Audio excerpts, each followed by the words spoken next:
Assalamualaikum students, I hope you are fine. Welcome to Psychology with Muqaddas. Today we are going to study lesson number 15, Research Methods and Techniques of Assessment of Brain Functions, and that is our ongoing topic of PSY 610 Neurological Basis of Behavior. So recently last chapter में हमने discuss किया था single microelectrode recording and macro electrodes. These are important in questions. Questions आपके exam में आ सकते हैं और also that can come in your MCQs or quiz. सो ये आपने इसको एक बार रीड कर लेना है. उसकी सिंपल अंडरस्टैंडिंग यही है. माइक्रो इलेक्ट्रोड यानी कि बिल्कुल छोटे जो न्यूरॉन्स हैं उसके लिए हम माइक्रो इलेक्ट्रोड यूज़ करते हैं. मैक्रो इलेक्ट्रोड जो लार्ज न्यूरॉन्स हैं उनके लिए हम लार्ज जो है इलेक्ट्रोड्स यूज़ करते हैं स्टिमुलेशन के लिए. यानी इलेक्ट्रोड हम लगाते हैं ब्रेन की स्टिमुलेशन के लिए, यानी ब्रेन को स्टिमुलेट करने के लिए, ब्रेन को केमिकल मतलब कि इंट्रोड्यूस करवाने के लिए, उसको स्टडी करने के लिए, रिसर्च करने के लिए, उनके सेल्स को, उनके न्यूरॉन्स को, उनकी प्रोजेक्शंस को, डेंड्राइट्स, सारा जो एक्टिविटीज़ हैं सेल्स की उनको स्टडी करने के लिए ये आपके मेथड यूज़ होते हैं. तो बेसिकली ये कॉन्सेप्ट है इसका. And then surface scalp electrode in a region, यानी इलेक्ट्रोइंसेफेलोग्राफी है, रिकॉर्डिंग्स है जो कि ह्यूमन ब्रेन पे रिकॉर्डिंग डन मतलब की जाती हैं. Can show variation and other behaviours. तो जितने भी यानी स्लीप में हम यूज़ कर सकते हैं, दूसरे बिहेवियर में हम ये EEG वगैरह इलेक्ट्रोइंसेफेलोग्राफिक रिकॉर्डिंग यूज़ करते हैं. जो स्कैल्प इलेक्ट्रोड वगैरह आपके स्कैल्प पे प्लेस होता है, आपके जो ब्रेन के स्कैल्प पे प्लेस होता है और वहाँ से ये स्टडी की जाती हैं सारी चीज़ें. एंड देन एडवांस टेक्नोलॉजी क्या है यहाँ पे एडवांस टेक्नोलॉजी है जो ब्रेन को स्टडी करने के लिए हम यूज़ करते हैं और वो है कंट्रास्ट रेज है, एक्सरेज हैं. यानी कि जो कंट्रास्ट हम करते हैं, जो रेज हैं वो इन्वॉल्व होती हैं injecting part of the brain with the dye और some substance which would block X-rays. यहाँ पर कुछ हम इस तरह के पार्ट्स जो हैं ब्रेन के वो इंजेक्ट करते हैं और उससे डाई से एक सब्सटेंस से जो कि ब्लॉक कर देता है एक्सरेज को, और बाकी जो एरियाज़ हैं वो एक्टिव होते हैं. तो इस तरह के जो एरियाज़ हैं जो ब्लॉक कर देते हैं एक्सरेज को, तो हम देखते हैं कि कौन से ब्रेन के एरियाज़ जो हैं वो कौन सा फंक्शन, कौन से ब्रेन के एरियाज़ किस फंक्शन में इन्वॉल्व हैं. तो ये सारी चीज़ हम इस तरह स्टडी करते हैं. फिर देन एक्सरे है, computed axial tomography CAT. These are important question, most important question हैं ये एडवांस टेक्नोलॉजी में. इनमें से कोई ना कोई एक आपको लाजमी आ सकता है. और ये शॉर्ट क्वेश्चन में जैसे कॉन्ट्रास्ट रेज के बारे में या एक्सरे कंप्यूटेड एक्सियल टोमोग्राफी में, या फिर वो मे भी एडवांस टेक्नोलॉजीज़ के नेम पूछ सकते हैं आपसे कि उनमें एडवांस टेक्नोलॉजीज़ के नेम बताएं. कौन कौन सी एडवांस टेक्नोलॉजी हम यूज़ करते हैं ब्रेन की रिसर्च के लिए, ब्रेन की स्टडी के लिए. तो ये आपने लाजमी चेक करनी है और इनको अपने कॉन्सेप्ट्स क्लियर करने हैं. और अलग से भी आ सकता है, CAT भी पूछा जा सकता है कि CAT के डिफाइन करें and why we use CAT, उसका फंक्शन क्या है CAT का, ये भी आपने अच्छे तरीके से देखना है. और ये इसका प्रोसीजर क्या होता है कि इसमें हम मल्टीपल एक्सरेज लेते हैं, डिफरेंट पॉइंट्स से लेते हैं और पेशेंट जब लेटा होता है चैम्बर में तो इस तरह हम उसका करते हैं मतलब एक्सरे लेते हैं डिफरेंट एंगल से. तो ये CAT सिंपल है. Then magnetic resonance imaging MRI is also important. Resonance mean echoing, ये इंपॉर्टेंट MCQs हैं इसकी डेफिनेशन में से भी MCQs आ सकते हैं. एंड देन इसके आपको क्वेश्चंस भी आ सकते हैं. MRI क्या है, MRI के बारे में आपने बताना होगा.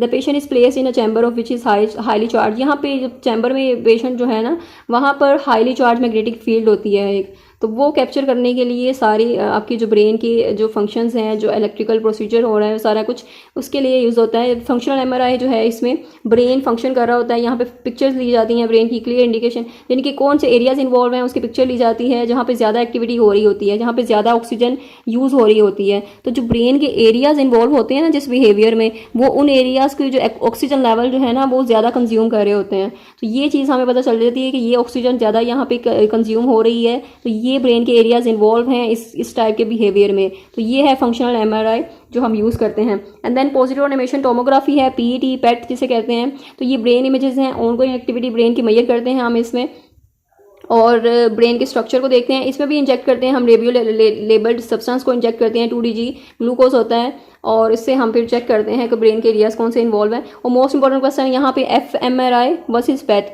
यानी कि जो फंक्शनल मैग्नेटिक रेजोनेंस इमेजिंग है, पॉजिटिव एमिशन टोमोग्राफी है, इनमें डिफरेंस क्या है, ये इंपॉर्टेंट क्वेश्चन है.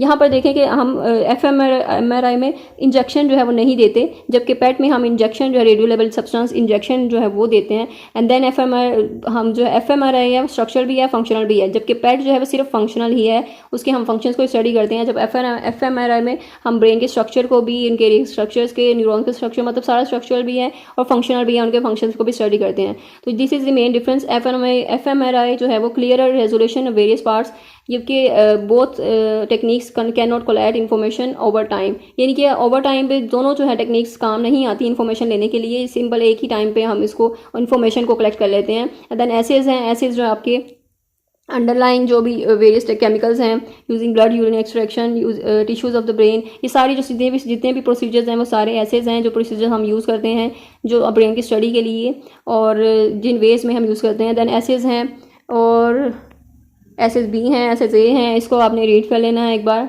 न्यूरोफिजियोलॉजी मेजर्स हैं, ये भी न्यूरोफिजियोलॉजी यानी कि जो आप फिजियोलॉजिकल जो इलेक्ट्रिकल एक्टिविटी हो रही है आपके ब्रेन में उसकी असेसमेंट के लिए, उसको चेक करने के लिए हम ये प्रोसीजर यूज़ करते हैं। न्यूरोफिजियोलॉजिकल मेजर यूज़ करते हैं, जैसे कि EEG है, इलेक्ट्रोएंसेफेलोग्राफी, और दिस इज़ ऑल्सो इम्पॉर्टेंट। ये भी आपके MCQs में भी डेफिनेशन से पूछा जा सकता है और ये आपको क्वेश्चंस भी आ सकते हैं कि EEG क्या है, इलेक्ट्रोएंसेफेलोग्राफी क्या है, EOG क्या है, इलेक्ट्रोओक्यूलोग्राफी क्या है, EMG इलेक्ट्रोमायोग्राफ क्या है, पॉलीग्राफिक रिकॉर्डिंग क्या है।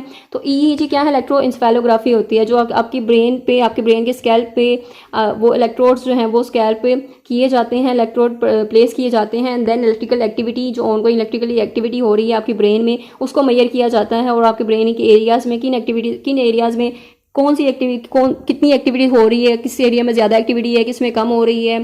तो ये सारी चीज़ें जो है वो हम EEG से ही फाइंड आउट करते हैं। और इसमें हम स्लीप के खास तौर पे जो स्लीप स्टडी है वो भी इसी से ही हुई है, स्लीप को मेजर किया गया, स्लीप के जो साइकिल्स हैं, जो स्लीप की फ्रीक्वेंसी लो फ्रीक्वेंसी है या हाई फ्रीक्वेंसी है और कौन कौन से एरियाज इन्वॉल्व हैं और कितनी टाइप्स हैं, ये सारा कुछ हमने EEG से में ही स्टडी किया है। एंड देन EOG इलेक्ट्रोओक्यूलोग्राफी है, इसमें हम इलेक्ट्रिकल एक्टिविटी चेक करते हैं आई मसल्स की जो कि मॉनिटर करते हैं आई मूवमेंट को।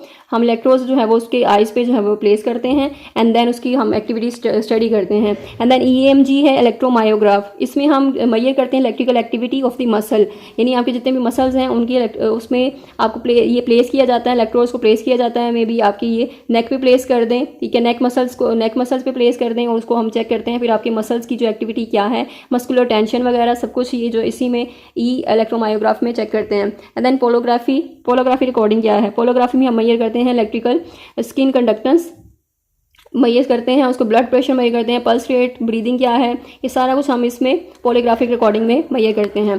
So this is important, questions भी इंपॉर्टेंट हैं ये, और डेफिनेशन से MCQs में भी पूछा जा सकता है आपसे, क्विज में भी ये MCQs इंपॉर्टेंट हैं, ये आपके पेपर में एग्जाम्स में भी इंपॉर्टेंट है। So I hope I made it clear this chapter. If you like our effort, then don't forget to subscribe, like and share, and मिलते हैं नेक्स्ट लेक्चर में। टिल देन टेक केयर, अल्लाह हाफिज़।